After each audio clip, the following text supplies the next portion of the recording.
Welcome to Geetamrit. Bhagavad Gita में जीवन के मूल प्रश्नों का उत्तर मिलता है।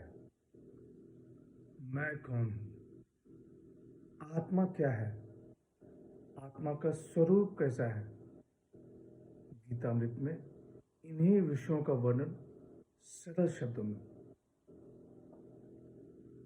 पिछले सेशन हमने चर्चा की थी अध्याय 5 श्लोक 1 एवं 2। आज की चर्चा का विषय है अध्याय 5 श्लोक 3 एवं 4। अध्याय 5 कर्म संन्यास योग, द योग ऑफ ट्रू रिनंसिएशन। श्लोक 3।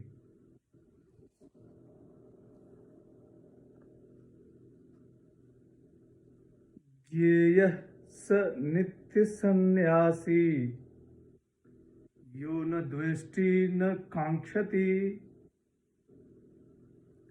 निर्द्वंदो हि महाबाहो सुखम बंधात् प्रमुच्यते। न द्वेष्टि न कांक्षति, न द्वेष न कामना, बंधात् प्रमुच्यते, बंधन मुक्त। हे महाबाहो, जो मनुष्य न किसी से द्वेष करता है और न किसी की कामना करता है, वह कर्मयोगी सदा सन्यासी समझने योग्य है, क्योंकि द्वंद्वों से रहित मनुष्य सुखपूर्वक संसार बंधन से मुक्त हो जाता है। He should be known as a perpetual sannyasi who neither hates nor desires, for free from the pairs of opposites, he is easily set free from bondage. पिछले श्लोक में बताया गया कि कर्मयोग कर्म संन्यास से श्रेष्ठ है। यहाँ आगे कर्मयोग क्यों श्रेष्ठ है यह बताया जा रहा है। भगवान श्री कृष्ण कहते हैं कि हे महाबाहु, जो मनुष्य न किसी से द्वेष करता है और न किसी की कामना करता है, वह कर्मयोगी सदा सन्यासी समझने योग्य है, क्योंकि द्वंद्वों से रहित मनुष्य सुखपूर्वक संसार बंधन से मुक्त हो जाता है। जो कर्मयोगी आत्म अनुभव से तृप्त है और अन्य किसी वस्तु की उसे आकांक्षा नहीं है, इसीलिए वह किसी से द्वेष नहीं करता और इसी कारण द्वंद्वों को सहने की सामर्थ्य रहती है उसमें। वह नित्य सन्यासी है, ऐसा जानना चाहिए। कर्म योग में स्थित होने के कारण वह बड़ी आसानी से बंधन मुक्त हो जाता है।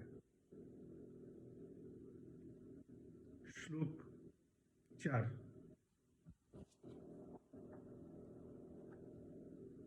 सांख्य योगो पृथग बालाः प्रवदन्ति न पंडिता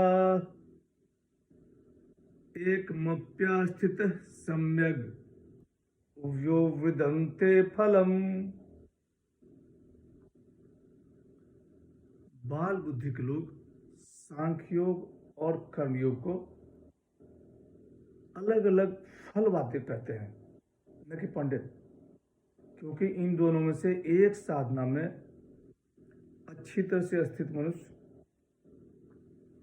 दोनों के फल रूप परमात्मा को प्राप्त कर लेता है।